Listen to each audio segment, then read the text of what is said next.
Assalamualaikum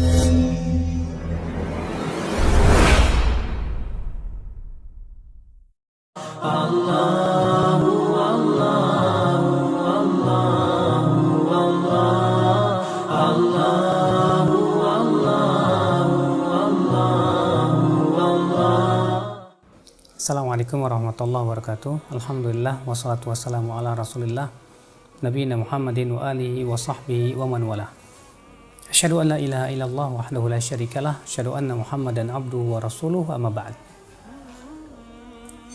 Ikhwata Islam, a'azakumullah wa iyyakum. Setelah kita selesai melaksanakan puasa Ramadan sebulan penuh, ada sebuah keutamaan dari sebuah puasa yang Rasulullah SAW anjurkan kepada kita.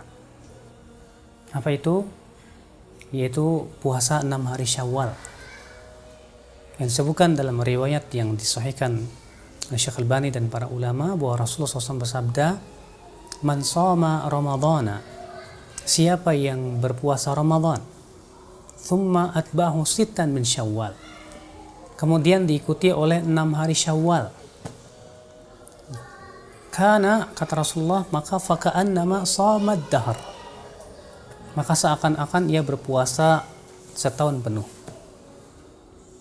Masya Allah, ikhwatul Islam, azakumullah, sebuah keutamaan yang agung.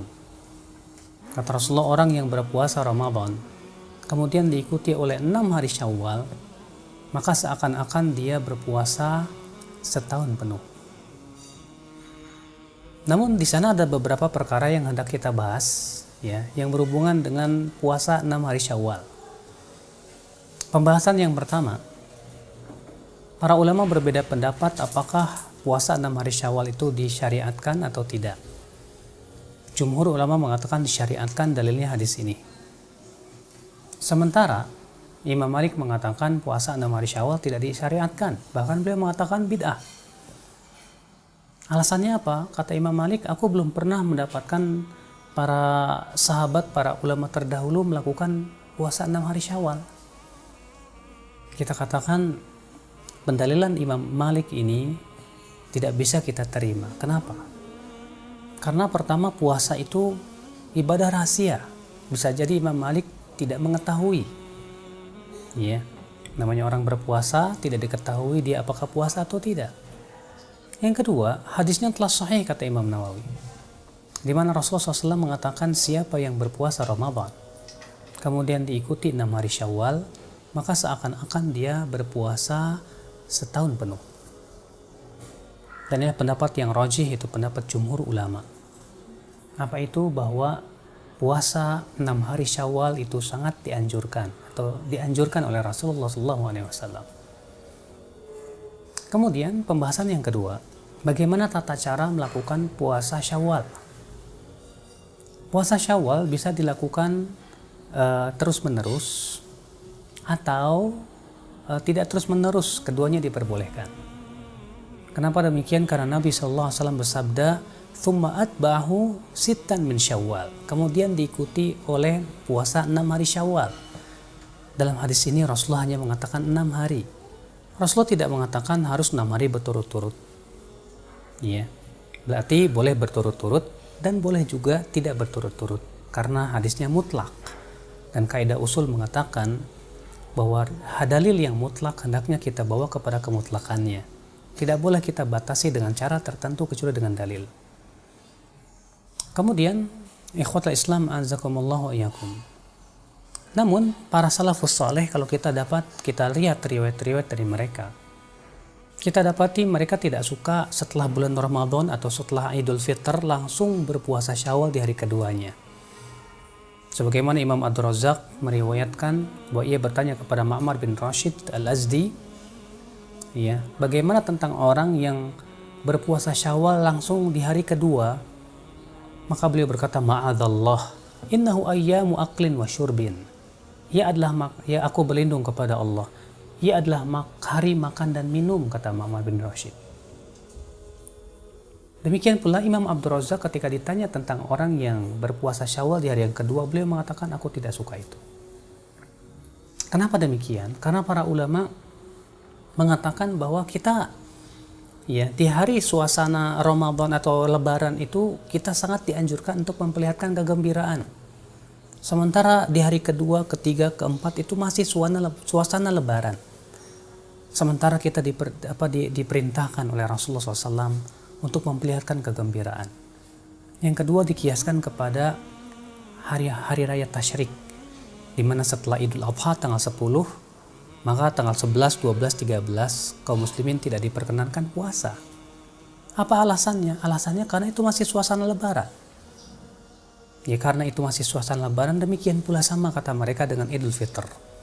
Maka pada waktu itu ya yang lebih bagus kita tidak langsung berpuasa Syawal, akan tetapi kita tunggu 1 minggu. Ya, setelah tetamu selesai datang, suasana Lebaran pun sudah sudah tak terasa lagi, baru kemudian kita puasa Syawal, sebagaimana dilakukan oleh Imam Ma'mar bin Rashid Al-Azdi. Kemudian ya akhul Islam azakumullah wa iyyakum, ada sebuah pertanyaan, mana yang lebih dahulukan, qadha dulu atau puasa Syawal dulu? Dalam hal ini para ulama berbeda pendapat. Sebagian mengatakan silahkan Syawal dulu, adapun qadha boleh dilakukan kapan saja, berdasarkan hadis Aisyah. Kata Aisyah radhiyallahu anha apa? Aku tidak sempat untuk mengqadha puasa Ramadan kecuali di bulan Sya'ban. Kenapa? Karena sibuk untuk melayani Rasulullah SAW. Lihat, Aisyah tidak sempat untuk mengqadha puasa Ramadan kecuali di bulan Sya'ban. Berarti qadha silahkan kapan saja, sedangkan pula puasa Syawal hanya di bulan Syawal. Sebagian ulama mengatakan bahwasanya hendaklah kita qadha dulu baru puasa Syawal. Kenapa demikian? Karena qadha itu wajib, sedangkan puasa Syawal itu sunnah. Bagaimana kita hendak membela yang sunnah kemudian kita mengakhirkan yang wajib? Tentu ini terbalik. Sementara yang wajib lebih dicintai oleh Allah daripada yang sunnah. Ya, sebagaimana Rasulullah SAW juga bersabda, Allah Ta'ala berfirman, wa ma taqarraba ilayya abdi bisyai'in ahabbu ilayya mimma aftaradtuhu alaih. Tidaklah hambaku bertakarub kepadaku dengan sesuatu yang lebih aku cintai daripada apa yang aku wajibkan kepadanya. Kemudian, dan pendapat inilah yang paling kuat. Kenapa demikian? Karena kalau kita perhatikan dalilnya, Rasulullah SAW bersabda, siapa yang berpuasa Ramadan kemudian diikuti 6 hari Syawal, kata Syekh Utsaimin, kata-kata siapa yang berpuasa Ramadan tidak disebut berpuasa Ramadan kecuali kalau dia melakukan Ramadan secara sempurna, kemudian diikuti oleh 6 hari Syawal.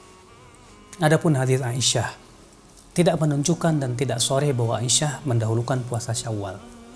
Kenapa? Karena kalau Aisyah saja tidak sempat untuk mengqadha puasa kecuali di bulan Sya'ban. Kenapa? Sebabnya karena sibuk melayani Rasulullah, apalagi puasa Syawal lebih tidak sempat lagi. Ikhwatul Islam azakumullah wa iyyakum. Namun kata para ulama, kalau ternyata kita harus mengqadha puasa Ramadan dan menghabiskan 1 bulan Syawal sehingga kita tidak mungkin berpuasa Syawal, di saat itulah kata mereka diperbolehkan. Kenapa? Karena puasa Syawal hanya di bulan Syawal. Sedangkan qadha karena itu bisa memenuhi pula bulan Syawal, maka bisa diundurkan setelah Syawal. Ikhwatul Islam azakumullah wa iyyakum. Maka kita sebagai seorang muslim yang mencari pahala yang besar, berupaya sekuat mungkin untuk mencari pahala yang besar di sisi Allah Subhanahu wa taala. Kita semaksimal mungkin bisa melaksanakan puasa Syawal ini, ya, karena pahalanya besar. Kata Rasulullah, seakan-akan ia berpuasa setahun penuh. Semoga kita diberikan oleh Allah Subhanahu wa taala kekuatan untuk melaksanakan puasa Syawal ini. Dan kalau ada orang bertanya, boleh saya gabungkan niat puasa Syawal dengan puasa Senin Kamis? Saya katakan boleh. Dan itulah pendapat jumhur ulama. Kalau kita katakan, kalau misalnya saya mau puasa Senin Kamis saja, tapi sekaligus niat puasa Syawal, kita katakan boleh. Dalilnya mana? Hadis Rasulullah SAW sabda, innamal a'malu binniyat. Sesungguhnya amal itu dengan niat. Di sini Rasulullah tidak menyebutkan niat itu 1 atau 2 atau 3. Maka diperbolehkan kata para ulama, dan ini pendapat jumhur, dengan syarat apa? Bahwa amalan tersebut satu level, ya, tidak berbeda level, artinya sama-sama sunnah. Dan disyaratkan yang kedua tidak dalam rangka mengqadha. Wallahu a'lam. Semoga yang saya sampaikan bermanfaat dan memberikan kepada kita khazanah ilmu dan wawasan. Subhanakallah bihamdik, asyhadu an la ilaha illa anta, astaghfiruka wa atubu ilaik. Wassalamualaikum warahmatullahi wabarakatuh. Allah